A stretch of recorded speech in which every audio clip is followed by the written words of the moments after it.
Hello friends, आपको चाहिए success तो आपने बिल्कुल सही सुना है। परफेक्ट एग्जाम डेस्ट को वेलकम बैक। एग्जाम डेस्ट आज है 11 जून 2021 और आज से जितने भी मोस्ट इंपोर्टेंट क्वेश्चन बने हम सारे कवर करेंगे। उसकी पीडीएफ भी हम आपको प्रोवाइड करेंगे टेलीग्राम पर, और टेलीग्राम की जो लिंक है वो आपको कहाँ पर डिस्क्रिप्शन में दे दी जाएगी। तो चलिए इससे पहले हम करंट अफेयर स्टार्ट करें। इसे आप अपने दोस्तों में जल्दी व्हाट्सएप, टेलीग्राम एंड आपके इंस्टा और फेसबुक सभी जगह इसको शेयर कर दीजिए। जल्दी से शेयर कर दीजिए अपने दोस्तों में। चलिए आज का जो फर्स्ट करंट अफेयर्स का जो क्वेश्चन बना है दोस्तों, ये है आपका, हाल ही में भारत परमाणु हमला करने में सक्षम एकमात्र पनडुब्बी INS चक्र किस देश को वापस कर रहा है। तो दोस्तों ये किस देश को वापस कर रहा है, तो मैं आपको बता दूं ये रूस को वापस कर रहा है, क्योंकि इसने इससे उधार ली थी, खरीदी नहीं थी, उधार ली थी। तो अब इसको वापस करना पड़ रहा है। किसको? रूस को वापस की जा रही है। एकमात्र ऐसी पनडुब्बी है जो परमाणु हमला में सक्षम रही है। यहाँ पे आप देख सकते हैं पनडुब्बी को। चलिए इसकी डिटेल्स मैं आपको समझा देती हूँ थोड़ा सा। इंडियन नेवी की परमाणु हमला करने में सक्षम इकलौती सबमरीन INS चक्र रूस वापस लौट गई है। और न्यूज एजेंसी PTI ने सूत्रों के हवाले से यह बात की जानकारी दी है। अकुला क्लास की इस सबमरीन को 2012 में रूस से लिया गया था। परमाणु क्षमता से लैस ये दूसरी सबमरीन थी जिसे रूस लीज वापस ले गया है। ओके दोस्तों, जैसे कि मैंने बताया कि इसे खरीदी नहीं थी, उधार ली थी, तो अब रूस को वापस कर दी गई है। अगला क्वेश्चन है, हाल ही में the lover boy of Bahawalpur नामक पुस्तक किसने लिखी है। तो दोस्तों ये बता दें आपको, ये लिखी है राहुल पंडिता ने। किसने लिखी है इस पुस्तक को दोस्तों? राहुल पंडिता ने इस पुस्तक को लिखा है। चलिए नेक्स्ट जो हमारा क्वेश्चन है आज के करंट अफेयर्स का, ये है, हाल ही में एस चंद्रशेखर किस देश में भारत के राजदूत बन चुके हैं। तो आपको बताना है कि ये किस देश के राजदूत बन चुके हैं दोस्तों। तो ये बन चुके हैं पपुआ न्यू गिनी के। कहाँ के दोस्तों? पपुआ न्यू गिनी के बन चुके हैं।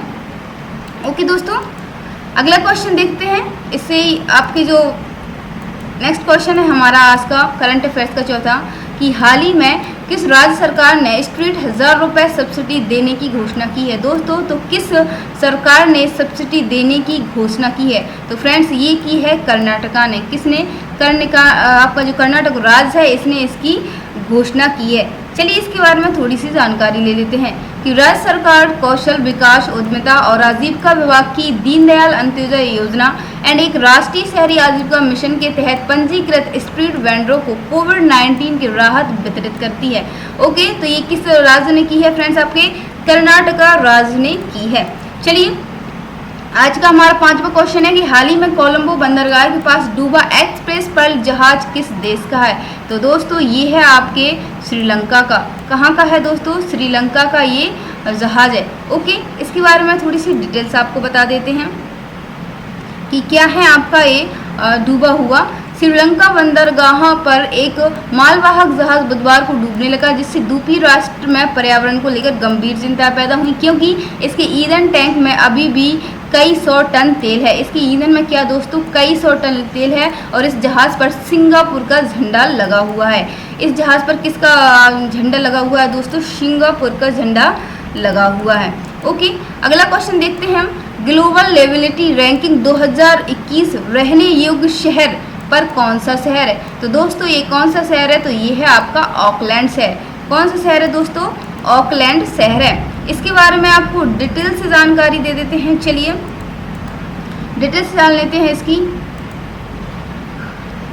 फ्रेंड्स ये आपके रहने योग्य जो आपका ऑकलैंड है, ये आपके 2021 में रहने योग्य वाला पहला शहर बन चुका है। कौन सा दोस्त? पहला शहर। अगला क्वेश्चन देख लेते हैं इसी में हमारा। तो अपना अगला क्वेश्चन है कि बीते दिनों किस देश में सी स्नॉट आउटब्रेक देखा गया है। अब दोस्तों सी स्नॉट आउटब्रेक क्या है? तो सी स्नॉट आउटब्रेक समुद्र के ऊपर जो कीचड़ है उसकी मोटी परत को देखना सी स्नॉट कहलाता है। और ये दोस्तों कहाँ पर? तुर्की पे देखने को मिला है। कहाँ पर मिला है दोस्तों? तुर्की में देखने को मिला है। और दोस्तों जो सी स्नॉट आपके तुर्की में कौन से सागर पर? मरमरा सागर पर। ओके, याद रखेंगे आप इसकी डिटेल्स को। चलिए आज का अगला करंट अफेयर्स का क्वेश्चन देख लेते हैं। उससे पहले ये क्वेश्चन आप इसके लगा लेना। ओके, PDF में आपको मिल जाएंगे। हाल ही में स्वास्थ्य एवं परिवार कल्याण मंत्रालय द्वारा जारी एनीमिया मुक्त भारत सूचकांक 2020-21 में कौन सा राज्य शीर्ष स्थान पर है? दोस्तों कौन सा राज्य शीर्ष स्थान पर है? तो ये बता दें मध्य प्रदेश आपका शीर्ष स्थान पर है। एनीमिया मुक्त क्या होता है दोस्तों? ये है दोस्तों एनीमिया मतलब खून की कमी होती है, और खून की कमी किससे पूरी हो जाती है? तो आपके विटामिन B9 के तहत होती है। ओके, तो जो कौन सा राज्य है आपका शीर्ष पर? ये है आपका मध्य प्रदेश। ओके, ये आप याद रखेंगे। आज का हमारा करंट अफेयर्स का जो अगला क्वेश्चन है दोस्तों, ये है आपका 9 जून 2021 को किस देश ने क्रिप्टो करेंसी और बिटकॉइन को देश की मुद्रा वैध घोषित कर दी है? तो दोस्तों ये किसने कर दी है ये बताना है। तो फ्रेंड्स जो कर दी है ये आपके अल सल्वाडोर, कौन सा? अल सल्वाडोर ने कर दी है। ओके, इसके बारे में जान लेते हैं कि क्रिप्टो जो आपकी है बिटकॉइन ये क्या है। तो दोस्तों एक वर्चुअल यानी कि आभासी मुद्रा है। आभासी मतलब कि अन्य मुद्रा की तरह इसका कोई भौतिक स्वरूप नहीं है। एक डिजिटल करेंसी है, एक ऐसी मुद्रा है जिसको आप ना तो देख सकते हैं और ना ही छू सकते हैं। यह केवल इलेक्ट्रॉनिकल स्टोर होती है। अल सल्वाडोर दुनिया का पहला ऐसा देश बन गया है जिसने बिटकॉइन को लीगल करेंसी के रूप में मान्यता देने का ऐलान किया है। तो दोस्तों याद रखना ऐसा कौन सा देश बन चुका है? आपका अल सल्वाडोर बन चुका है फर्स्ट ऐसा देश। ओके, जिसने क्या बिटकॉइन को लीगल करेंसी के रूप में मान्यता प्राप्त की है। ओके दोस्तों आप याद रखना इसके बारे में।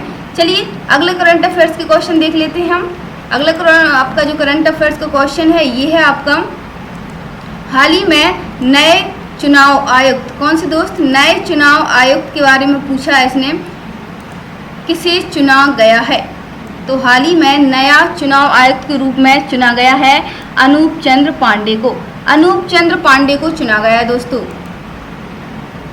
हेलो फ्रेंड्स, जो अनूप चंद्र पांडे जी हैं इनके बारे में जान लीजिए आप कि निर्वाचन आयोग चुनाव ये 25 जनवरी 1950 का इसका गठन किया गया था। एंड आपके दिनेश गोस्वामी समिति के सहित 3 सदस्यों का चयन किया जाता है। ओके, किस समिति के सहित किया जाता है? दिनेश गोस्वामी समिति के सहित। तो आपके जो सुशील चंद्रा जी हैं, बिल्कुल जी सुशील चंद्रा जी हैं कि यहाँ मुख्य चुनाव आयुक्त हैं। एंड आपके जो मुख्य चुनाव और हैं अन्य 2 वो कौन कौन से? पहले तो आपके राजीव कुमार थे और एक अभी चुने गए हैं फिलहाल में अनूप चंद्रा को। ओके, अनूप चंद्रा को चुना गया और ये 8 जून को चुने गए हैं। ओके, इनके बारे में आप जान लेंगे थोड़ी सी। ओके, देखिए केंद्र सरकार ने उत्तर प्रदेश कैडर के 1984 बैच के सेवानिवृत्त IAS अधिकारी अनूप चंद्र पांडे को चुनाव आयुक्त के रूप में नियुक्त किया है। ओके, चुनाव आयोग का जो गठन है वो 25 जनवरी 1950 को हुआ था। चुनाव आयोग का जो मुख्यालय फ्रेंड्स न्यू दिल्ली में है। एंड चुनाव आयोग की जो पहले अध्यक्ष थे वो सुकुमार सेन थे। अब चुनाव आयोग के जो वर्तमान अध्यक्ष हैं वो सुशील चंद्रा हैं।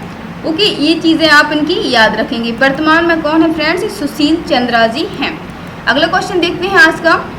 किस राज्य के मुख्यमंत्री ने शहरी क्षेत्र में 87,657 स्ट्रीट वेंडरों के लिए कोविड-19 सहायता के रूप में मुख्यमंत्री राहत कोष 26.29 करोड़ की राशि मंजूर की है? तो दोस्तों ये किस राज्य सरकार ने की है? चलिए तो ये बता दें आपको ओडिशा ने किया है। किस राज्य सरकार ने किया है दोस्तों? ओडिशा ने किया है।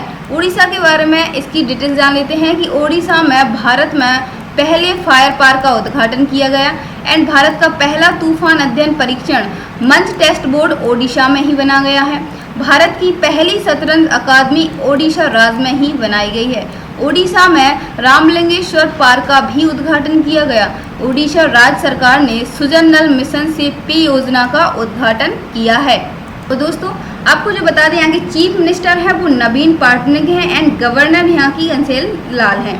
ओके, घनश्याम लाल हैं ये यहाँ के गवर्नर हैं। ओके, ये चीज़ें आप इसकी याद रखें। यहाँ पे एक जो झील है वो है चिल्का झील। ओके, ठीक है ना, चिल्का झील है। और यहाँ पर हीराकुंड डैम बना हुआ है आपकी मांडवी रिवर पर। एंड आपका जो मंदरा डैम है ये भी यहाँ पर देखने को आपको मिलता है। Steel city of Odisha. Okay, Rourkela को क्या स्टील सिटी ऑफ ओडिशा कहते हैं। एंड यहाँ पे जो डिस्ट्रिक्ट है वो 30 हैं, लोकसभा सीटें 21 हैं, राज्यसभा सीटें 10 हैं। एंड आपकी विधानसभा सीटें कितनी? 147 हैं। ओके दोस्तों, और ओडिशा राज्य का जो फॉर्मेशन किया गया था वो 1 अप्रैल 1936 को किया गया था। एंड ओडिशा की जो राजधानी है वो भुवनेश्वर है। इतनी चीज़ें आप ओडिशा के बारे में ध्यान रखेंगे। आपके फ्रेंड्स जो स्टडी जी क्वेश्चन है कि हाल ही में वायुसेना का अगला मुख्य नियुक्त किसी को किया गया है, तो ये एयर मार्शल बिपिन राम चौधरी को। और विश्व बैंक का सलाहकार किसे नियुक्त किया गया है, तो दोस्तों रणजीत सिंह दिसाले को किया गया है। ओके, सीआरपीएफ के डीजी कुलदीप सिंह को किस अतिरिक्त प्रभार मिला है, तो इसे एनआईए का प्रभार मिला है। और वियना स्थित आईएनसीबी के अध्यक्ष के रूप में चुने गए हैं, तो जगजीत पबड़िया को चुना गया है। ये इससे आपके जो क्वेश्चन मिलते जुलते हैं स्टैटिक जीके के, ये हमने कवर कर लिए। चलिए आगे चलते हैं। आज का क्वेश्चन है कि किस राज्य सरकार ने भारत रत्न और पद्म पुरस्कारों की तर्ज पर पुरस्कार देने की घोषणा की है, तो किस राज्य सरकार ने ये घोषणा की है दोस्तों, तो ये की है फ्रेंड्स असम ने। किसने की है दोस्तों, असम राज्य ने इसकी घोषणा की है। ओके, असम राज्य की घोषणा की है, तो इसके बारे में जान लेते हैं कि क्या ये भारत रत्न पद्म पुरस्कार, दोस्तों जो आपका पद्म पुरस्कार इसकी शुरुआत 1954 में की गई थी। ओके, और इसकी जो उपाधियों का अंत है वो आपके 18 में मिलता है और अनुच्छेद आपके ओके बिल्कुल ये आपके 1954 में सबसे पहले किसको दिया गया था दोस्तों, सीवी रमन एंड राजगोपालचारी को और राधा कृष्णन को ये दिया गया था। ठीक है, ये चीज़ आप इसकी याद रखेंगे। इसकी शुरुआत कब हुई थी, 1954 में हुई थी। ओके दोस्तों फ्रेंड्स, हाल ही में आरबीआई ने विश्ववीर आहूजा को किस बैंक का एमडी एंड सीईओ नियुक्त किया है, तो दोस्तों ये किस बैंक को किया है, तो आरबीएल बैंक को। किसको किया है फ्रेंड्स, आरबीएल बैंक को ये आपके Vishwavir Ahuja MD and CEO घोषित कर दी गए। आप मुझे कमेंट बॉक्स में कमेंट करके बताएंगे कि आरबीआई की स्थापना कब की गई थी, कितनी सन में आरबीआई की स्थापना की गई थी, ये आप मुझे जल्दी से कमेंट कर देंगे। ओके, जल्दी कमेंट कर दीजिए आप लोग। ओके दोस्तों, तो जो आज का आपका क्विज है वो आपको बताना है, कमेंट करके बता देना कि आज का आप जो क्विज है उसका आंसर क्या है। हाल ही में किस देश ने चिली द्वारा आयोजित innovating to net zero summit में मिशन इनोवेशन क्लीनेट एक्सचेंज को लॉन्च किया है, ये आपको बताना है, कमेंट करके बताना है कि इसका आंसर क्या होगा। दोस्तों इसको अपने दोस्तों में जल्दी जल्दी शेयर कर दीजिएगा और इसको आप अपने लाइक एंड शेयर जरूर करिए। चैनल को सब्सक्राइब करना मत भूलिएगा और बेल का आइकन भी दबा लीजिएगा। थैंक यू दोस्तों।